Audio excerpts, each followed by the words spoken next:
একটা সেকুলার রাষ্ট্রে, একটা ডেমোক্রেটিক সাংবিধানিক রাষ্ট্রে কখনো ইসকন কোনো ধর্মীয় সংস্থানের মাধ্যমে সরকার চলবে? এটা হতে পারে না, এটা সংবিধান বিরোধিতা।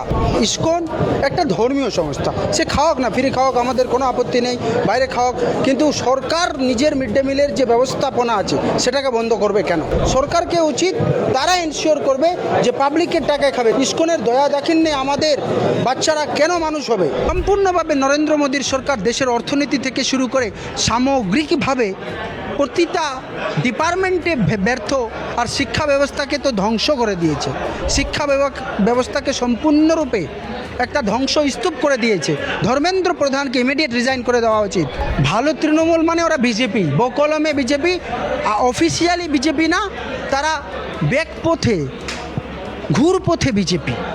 তো এই ঘুরপথে বিজেপি যে বিধায়করা গিয়েছেন তারা তাদের ভোটারদের সঙ্গে বিট্রে করেছেন, তাদের সঙ্গে ফ্রড করেছেন, তাদেরকে ধোঁকা দিয়েছেন।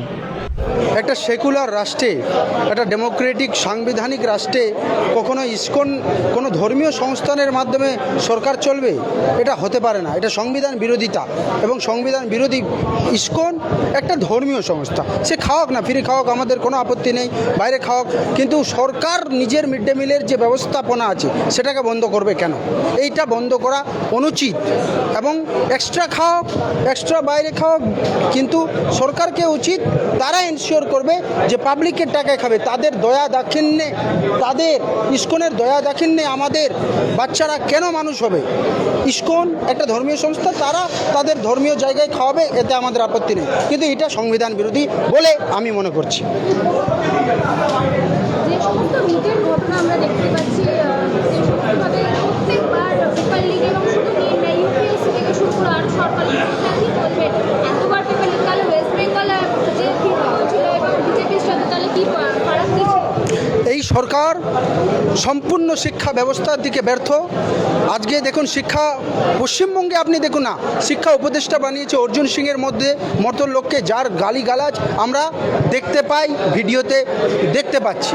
তো তারা যদি এইভাবে শিক্ষা ব্যবস্থাকে ধ্বংস করে দেয় এবং তা কোনো রেসপন্সিবিলিটি নেই, কোনো দায়িত্ব নেই, তো এটা সম্পূর্ণ এই সরকার ব্যর্থ বলে আমরা মনে করছি। এই সরকারকে সরাতেই হবে এবং এই সরকারকে সরিয়ে ভারতবর্ষকে বাঁচাতে হলে, ভারতবর্ষের সংবিধান গণতন্ত্রকে বাঁচাতে হলে এই সরকারকে সরাতেই হবে, এছাড়া উপায় নেই। আর জাতীয় কংগ্রেস বিকল্প, এছাড়া কোনো উপায় নেই। তারাতলা যে বিল্ডিংটা ভেঙে পড়লো, সেটা কি অবৈধ নির্মাণ ছিল? এইভাবে একটা বিল্ডিংয়ের সামনে পড়ে অবশ্যই যারা এর মধ্যে খোঁজ করে পাওয়া যাবে, যারা কালপ্রিট, তাদেরকে অ্যারেস্ট করা উচিত, তাদের বিরুদ্ধে শক্ত ব্যবস্থা নেওয়া উচিত বলে আমি মনে করছি। এই দায় সরকারের, এই দায় সরকারের, যারই দায় হোক, এটার প্রপার ইনভেস্টিগেশন হোক, ভালো করে ইনভেস্টিগেশন, কাউকে যেন ছাড়া না হয়, এই দাবি করছি। ভারতীয় জনতা পার্টি ডেভেলপমেন্টের রাজনীতি করে না, ইম্পোজের রাজনীতি করে, ঘৃণার রাজনীতি করে। কারণ তাদের মূল হচ্ছে তারা সংঘ পরিবারের অংশ। এই সংঘ পরিবারের যে রাষ্ট্রীয় স্বয়ংসেবক সংঘের যে গলওয়ালকারের আইডিওলজি, সেই আইডিওলজিটাই হচ্ছে ঘৃণার আইডিওলজি।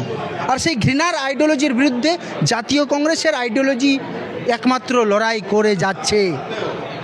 এই কারণে বর্তমান সরকার গরিব মানুষদের পেটে লাথি মারছে, হকারদের উচ্ছেদ করছে, একদিকে ধ্বংস করছে মানুষকে, যাদের বাড়িঘর আছে তাদের বাড়িঘর ভেঙে দিচ্ছে without due process of law, আর নিজের খাওয়া দাওয়াও ইম্পোজ করছে। আস্তে আস্তে এই গভর্নমেন্ট সব দিক দিয়ে ফেলিয়ার হচ্ছে।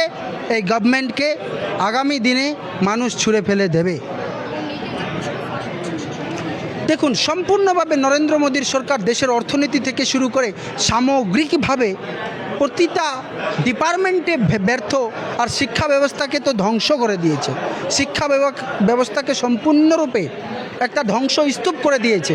ধর্মেন্দ্র প্রধানকে ইমিডিয়েট রিজাইন করে দেওয়া উচিত। এবং আমরা জাতীয় কংগ্রেসের প্রতিবাদ, আজকে যে প্রেস কনফারেন্স সুপ্রিয়া সিনেত্রীর মাধ্যমে হলো প্রেস ক্লাবে, এই রকম প্রতিবাদ সারা ভারতবর্ষে হয়েছে। কংগ্রেস তো এখন দুটো দলে ভাগ হয়ে গেছে, ভালো তৃণমূল আর খারাপ তৃণমূল। এই ভালো তৃণমূল মানে ওরা বিজেপি, বকলমে বিজেপি, অফিসিয়ালি বিজেপি না, তারা ব্যাকপথে ঘুরপথে বিজেপি। তো এই ঘুরপথে বিজেপি যে বিধায়করা গিয়েছেন তারা তাদের ভোটারদের সঙ্গে বিট্রে করেছেন, তাদের সঙ্গে ফ্রড করেছেন, তাদেরকে ধোকা দিয়েছেন, তাদেরকে ধিক্কার, লজ্জাজনক। তোরা আসল তৃণমূল হতে পারে না, তারা বিজেপিরই অঙ্গ বকলমে।